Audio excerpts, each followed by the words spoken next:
I sense some bureaucratic bottlenecks here because how long will it take to start launching into the deep ocean and into the economic zone? This is rather taking too long, isn't this? We have started. We have started trials. So are you suggesting that before the end of this year we should be able to? We should be able to. 6 million No, it's not as. No, we are not the one to bring that fish into the system. You understand?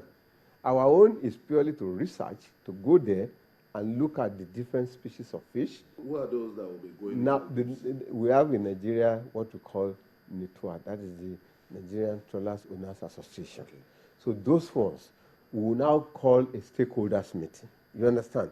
After we have done our own research, okay, to be able to tell them that yes, you have this in the water, yes, you have this in the water, you have A, B, C, D, different fish species, you have them in the water.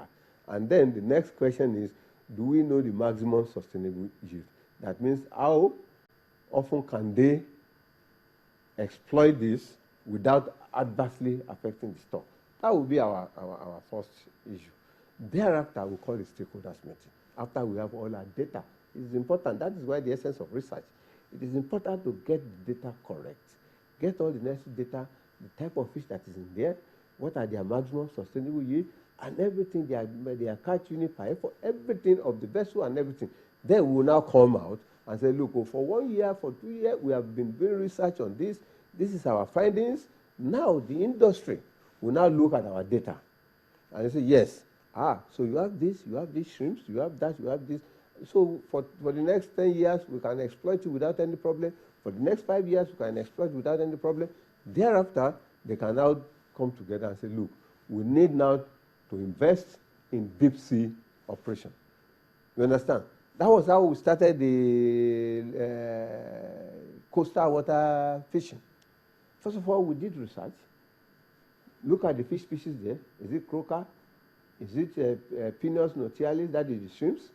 The different fish species that are there, the research was done in those days, and then they called the stakeholders meeting, and that is how people started investing, buying vessels, coming from abroad, going to fish, buying vessels, coming to abroad, and that is why today, in that industry alone, we have over 150 trawlers, more than 150 trawlers that are now operating in Nigerian waters. Okay, so it's the same system that were used to capture that coastal water in those days. We are now going to use it to capture the deep sea water now. Okay. Now, looking at the institutes now, in terms of research capacity and in line with international best practices, what is how would you assess the research capacity of the institutes? Well, when you look at research, what are the areas you are looking at? One, the human capacity. The human capacity that you have, you are looking at that. Two, you are looking at the infrastructure that are on ground. So far, so good. One of the things that we can be sure is that the tool to work, especially in the ocean, has been given to us. Up to date? No, in terms of this, to work in the ocean, that's the best. That's the vessel. So that's the tool. You have a cutting edge. So now, yes, especially now that we can go to the ocean and work.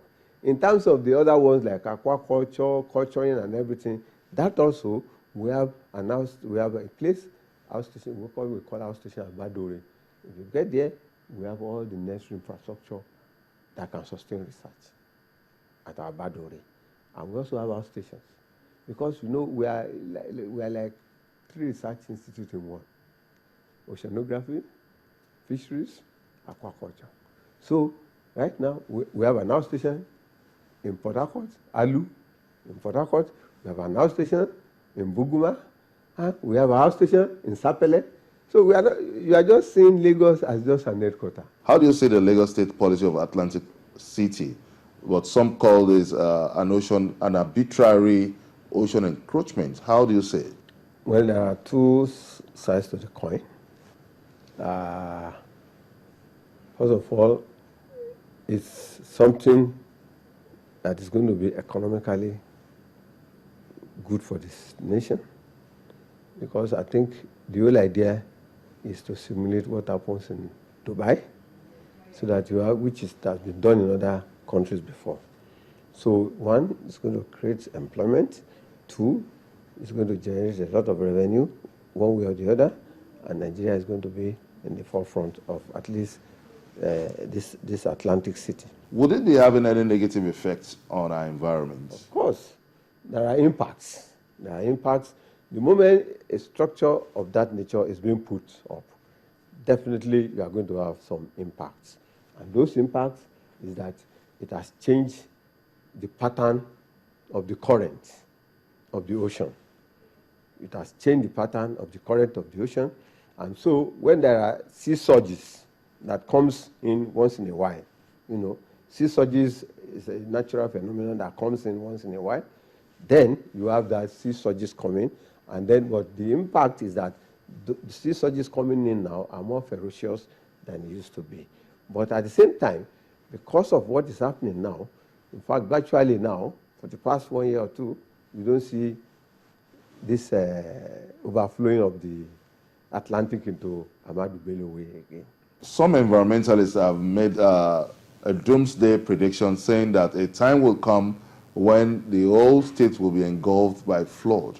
How do you see this prediction? Now, there are two levels of thought that we have to look into this place now. Yes, environmentalists, they have their own way of looking at it, but also we should also look at it from the point of view that what they are putting up now, definitely, as I said, it has some impacts. Sea surges are coming, but one thing we ought to know is that before a project of this nature can be put there, can be approved, it must have gone through what we call environmental impact assessment.